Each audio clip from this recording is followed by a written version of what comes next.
text 7, verse 15 of the Srimad Bhagavatam. Narayanam namaskritya Devam chaiva narottamam Devam saraswatim vyasa Tatodayam mudirayet Nashtapreshu abhadreshu Nityam bhagavata sevaya Bhagavati uttama shloke Bhaktir bhavati naishtiki. So we take word for word. Atha. Therefore. Aham. I. Amar Acharyam. The spiritual master of the demigods. Agadhadishanam. Whose spiritual knowledge is deep. Dvijam. Perfect Brahmana. Prasadayishye. I shall please. Nishrataha. Without duplicity. Krishna. With my head. Charanam. His lotus feet. Sprishan. Touching. Then I just read the verse, and those who have the verse, they can recite afterwards. Ataham amaracharyam agadhadishanam dvijam prasadayishya nishataha Krishna tacharanam sprishan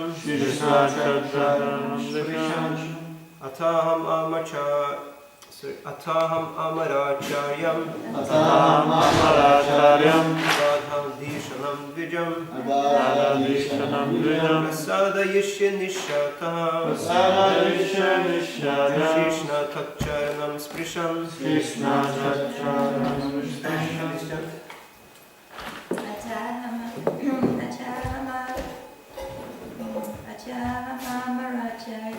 Ataham amaracharyam Agadhadishanam dvijam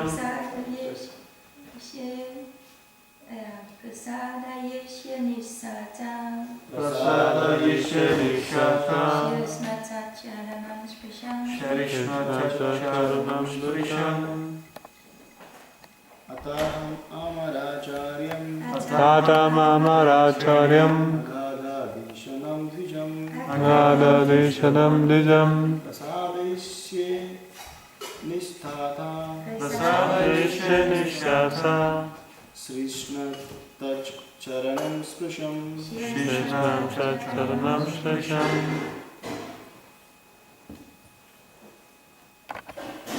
Ataham amaracharyam Agadhadishanam dvijam Prasadayishya nishtata Shrishna tacharanam sprishan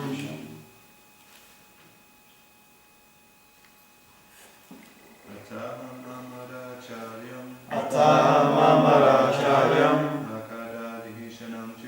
Agadhadishanam dvijam Prasadayishya nishtata Shrishna tacharanam sprishan. Thank you very much. So we'll read the verse. Translation and purport by His Divine Grace, Srila Prabhupada Ki Jai.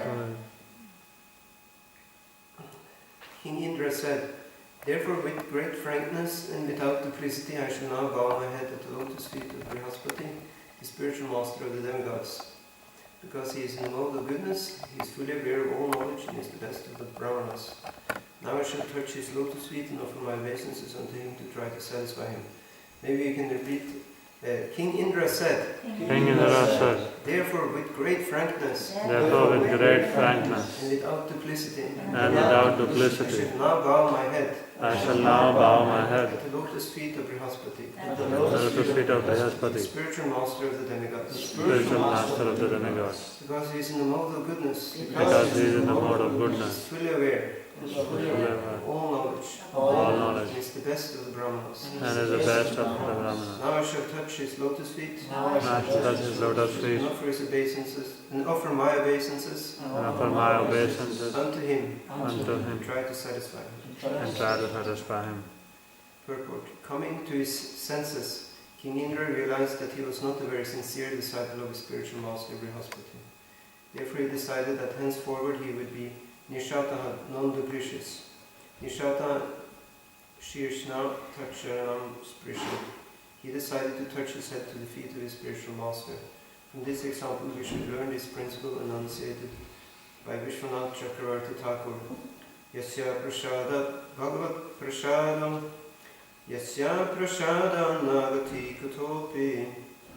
By the mercy of the spiritual master one is benedicted by the mercy of Krishna.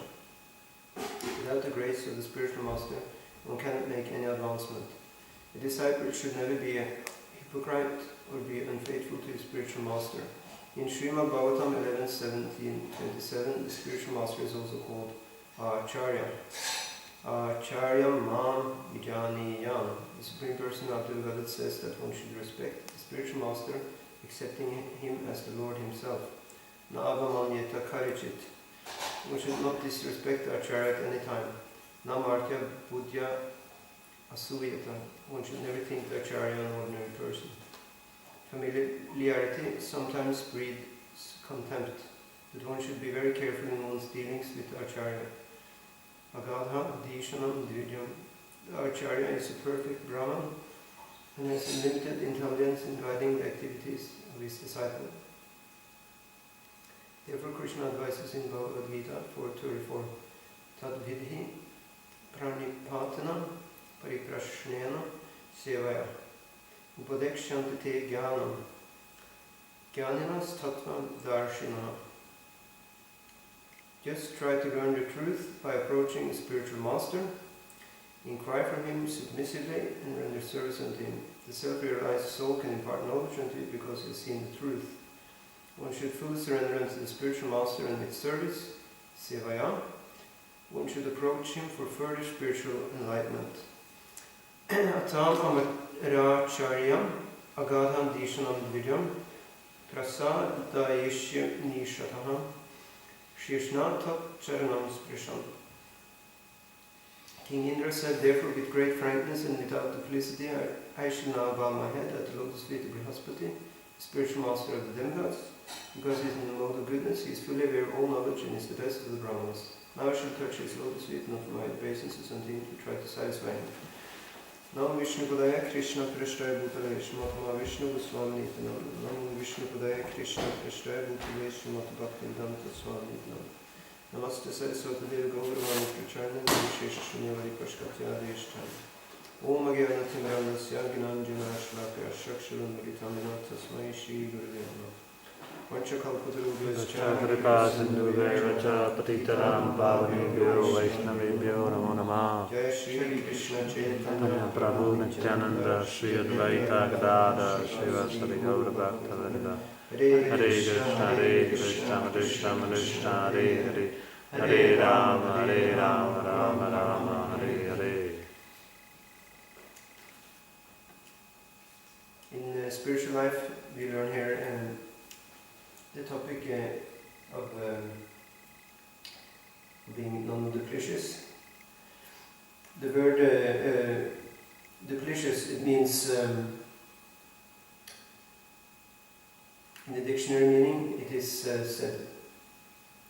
that it means to be deceitful, deliberate deception. That is the translation of duplicity. So what then is the meaning of deception? The meaning of deception is one is to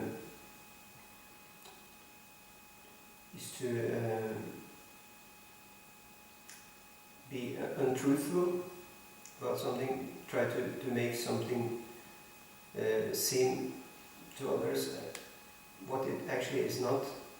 In other words, to lie or cheat. Another meaning of deception is also to be unfaithful. For example, in the marriage relationship, is one of the parts are going to another person. That is also a meaning of deception. So here,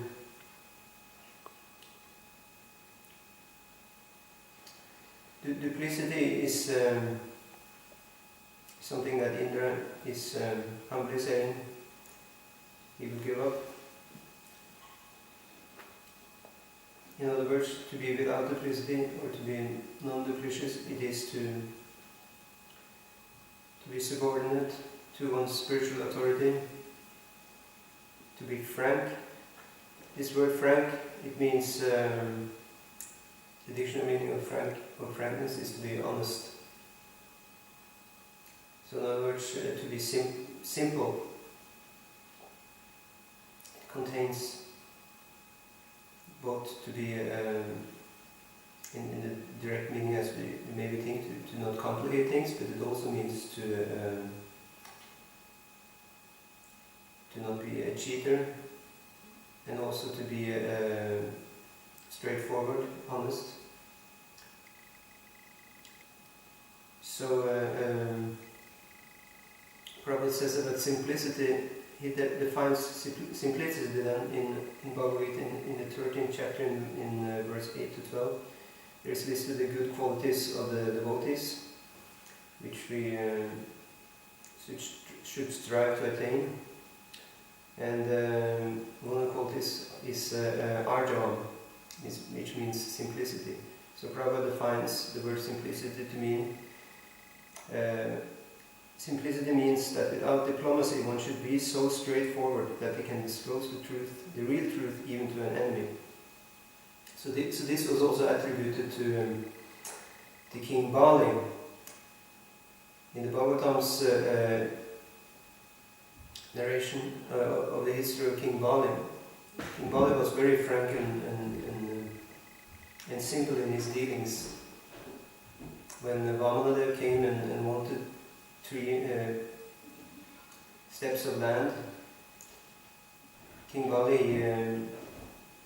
he openly said that yes, he wanted to give these three steps of land to Vamanadev, because Vamanadev was a brahmachari and he was representing pure Brahman also. So the king's duty is to give whatever a pure Brahmana requests, because the Brahmanas are dependent on the king in society. The kings, they know that the real kings, who knows the Vedic Dharma, the Vedic social system, they know that they are working as servants of Krishna, as servants of the Lord, so they know that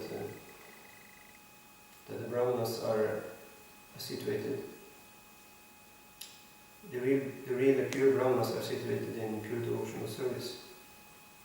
And it is only by the pure Brahmanas that the Kshatriyas can have any assets, any items at all. There's one verse in the Bhagavatam which says this, that it should be considered only borrowed, the plumes, all the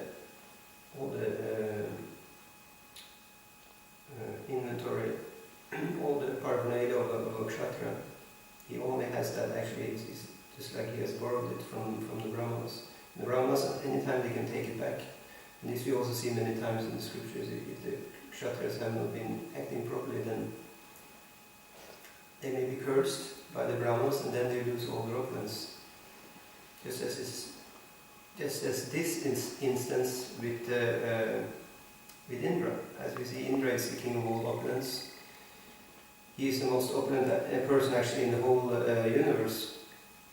But what happens when he is not favorable to the pure Brahmana? Then he loses all opulence, and the demons take over the heavenly planets. So you see this very practically how the social system is supposed to work. And that takes that the kshatriyas, they are non-duplicious.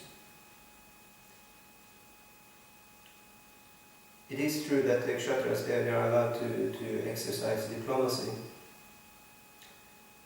And another code for a kshatriya is also that actually has to keep some secrets. Actually, without being able to expertly keep secrets, one can actually also be a good king or a kshatriya. It's one of the arts stated by Chanakya Pandit in Niti Shastra.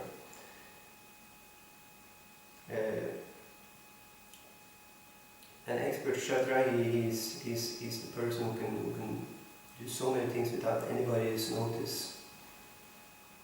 But still, in front of the brahmanas, in front of his advisors, or more correctly said, in front of his masters, then he has to be totally non-duplicious and honest and frank. Otherwise he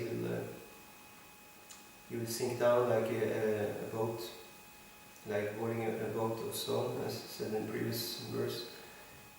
A boat of stone will just sink down, he cannot cross the ocean of material nations in such a boat. What kind of boat are we supposed to be on?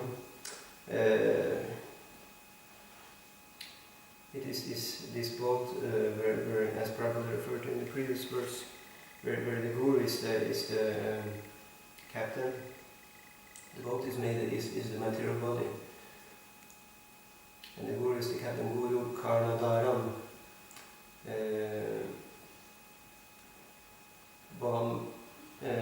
How is this again? Yeah.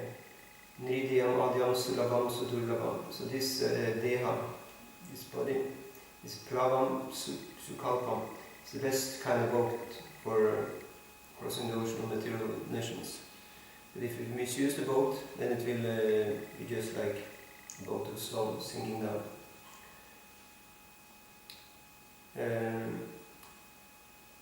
So back to Bali Maharaj. Now he is showing the other side here. King Indra is playing the bad guy, so to speak. He's showing how not to be a kshatriya in relationship to the Brahmana. He's failing. Bali Maharaj is showing the right side, how to actually be acting properly in relationship to a Brahmana. Now Bali Maharaj, he has a guru, Shukracharya, who is a demon.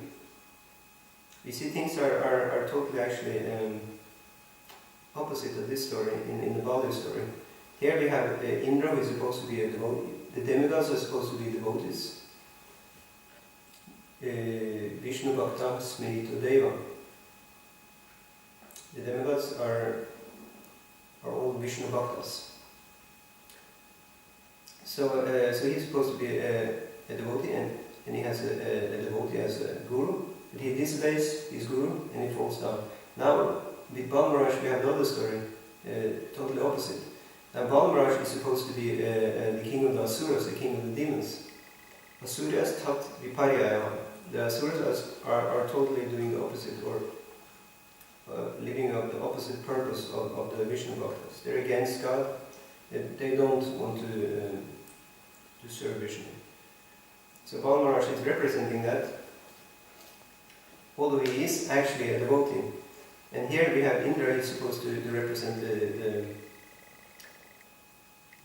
devotees, but here we see he was behaving, well, not in a very gross way, but somehow or other it was against Dharma, so demoniac in other words. He was behaving like a demon, just in that very small instance. But of course we know he is also devotee. Immediately he's apologizing, and all the devotional traits are exhibited by Indra, with his humility and so on. But still, he was showing the act of a demon. But with Bali Maharaj, he's supposed to be a demon, the leader of the demons, but he's acting as a devotee. And Bali Maharaj, he has a demon as his guru, Shukracharya, while Indra, he has a devotee as his guru. So you see, it's totally opposite story. And it's very much pertaining then, it's very much close to our situation, and because we are also supposed to be born in families of demons. We have, you can say, those who tell us what to do in society, they are our so-called brahmanas in our society, they are demons. And so, as we saw Balmaraj in the story of, well actually I didn't say the story fully, but Balmaraj, he has this Guru Shukracharya says, don't sacrifice, don't give things to Vamana, because Vamana is Vishnu, is an incarnation of Vishnu. So don't do that, because he will just, he will just take over your assets, and he will take actually over your whole life. And isn't this also quite much what we hear in our not very God-fearful society? They also say, don't become Hare Krishna, they will just, take over your life, and you will just, be a Hare Krishna chanting person, totally out of, you will be, a total lost case, like this. And that's what they think, and they see, most of the people in society, when they see Hare Krishna people, they think, I don't want my son to end up like this. Like, So in the same way, Shukracharya said, you don't want to end up, like a devotee of Vishnu. You behave not properly. Don't give everything to Vamana. But Balmaraj was very frank with his spiritual master, and so-called spiritual master. The demon said, no, I won't offer everything to Vishnu. We're showing his devotion very openly. In the same way also we are supposed to show our devotion very openly. We're supposed to be straightforward, frankly, and say to people, I'm Hare Krishna, I want to offer everything to Krishna. And we don't hide our devotion activities. We chant openly in the streets, we sell the books. Without any kind of duplicity, they are doing these things. The books are totally straightforward. On the cover even, you just see a picture, of the devotees bowing down to Krishna, or bowing down to Vishnu, doing puja for Krishna and so on. These are on the front cover of the books. And what to speak about is inside. Every page you look inside, it's just Prabhupada. Making the same points again and again and again. Surrender to Krishna, become devoted to Krishna. Give up your false ego, give up your false pride, your false desires. Just offer everything to Krishna. And whenever anybody asks, we also say the same thing. We don't hide our agenda at all. Even though we follow normal etiquette in behavior. Society, we are acting like gentle people, but still, when it comes to philosophy and matters of God and the meaning of life, we are very straightforward. So in the same way, Bala Maharaj was acting like this. He said very straightforward, no, I want to surrender now to Bala, I want to follow properly the Dharma. And so he was cursed by Shukracharya. So again, we see these two stories are very much like a mirror of each other, like one in the negative, one in the positive. So he was cursed, and what happened here? Indra was cursed by his spiritual master, Brihaspati. Brihaspati's curse, it was devastating for King Indra. But actually, Shukracharya's curse, it was actually good for Balmaraj. Shukracharya, he just cursed Balmaraj, you will not have anything in this whole material world, you will just be bereft of all opulence, and Balmaraj, he liked that. Same way, Chaitanya Mahaprabhu, he was also cursed one time by a Brahmana. And again, he was happy by that. Chaitanya Mahaprabhu was cursed by Brahmana that you should not have any more material enjoyment. And Chaitanya Mahaprabhu became even more ecstatic in his Sankirtan. So in the same way, whenever we get cursed by the demons, we're not at all put off by that. Because usually when actually always being cursed by demons, what the demons think is the worst curse. It is that we should be bereft of sense gratification. Or die, or something like this. But we like that actually. To be bereft of sense gratification and to die is actually what we want. Because it means we're bereft of material sense gratification, we're bereft of, and we die materially. That's actually what we're all up to. We want to die materially and we want to be bereft of material sense gratification.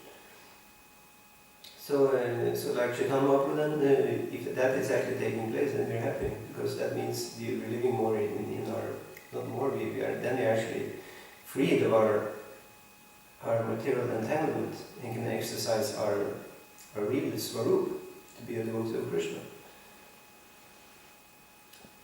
So this is also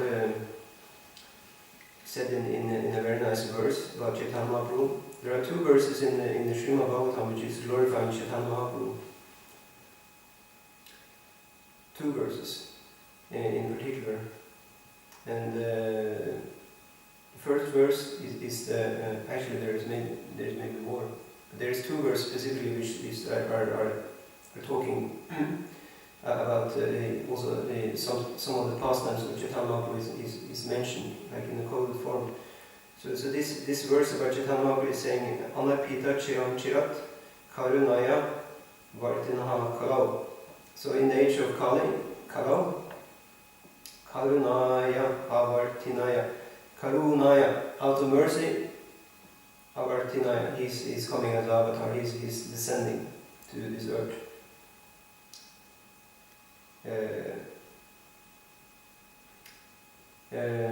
Anarpita chiram chirat karunaya vartana kalau samarpai yutum unnata ujvala rasam svabhakti yishyam. He's giving the highest form of bhakti, which is an alloy devotional service in the mood of the highest associates of Krishna in the spiritual world. It is free from the bonds of even the rules and regulations. This is the highest devotion Chaitanya Mahaprabhu was given. Not Chiram Chirat, it hasn't, Anarpita, it hasn't been given before. It's only in Kali Yuga actually God is incarnating and is giving the highest kind of bhava or rasa available to the jiva. So it's a very special opportunity in Kali Yuga. It was not given in Dwapara Yuga, and not given in Treta Yuga or even in Satya Yuga. But in Kali Yuga it is given. That's why it said in another place in Bhagavatam that actually the inhabitants of Satya Yuga, where it is so peaceful and so nice living, no disturbance practically by the demons, very seldom, and everything is very, very nice for senses and living, and people are very, very peaceful and satisfied.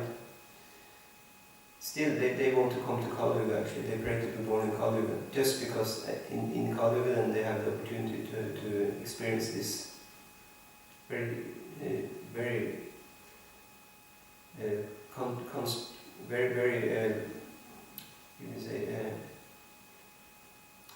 very strong atmosphere of contrast, that there is so much demonic things going on, but then you have the devotional services also of the purest character, which is exhibited. So surrender to Krishna becomes much more easy actually in Kali Yuga. That's why they want to come, because they can easily more easily than in any other age surrender fully to Krishna and then become seated in the highest stage of devotional service. While in Satya or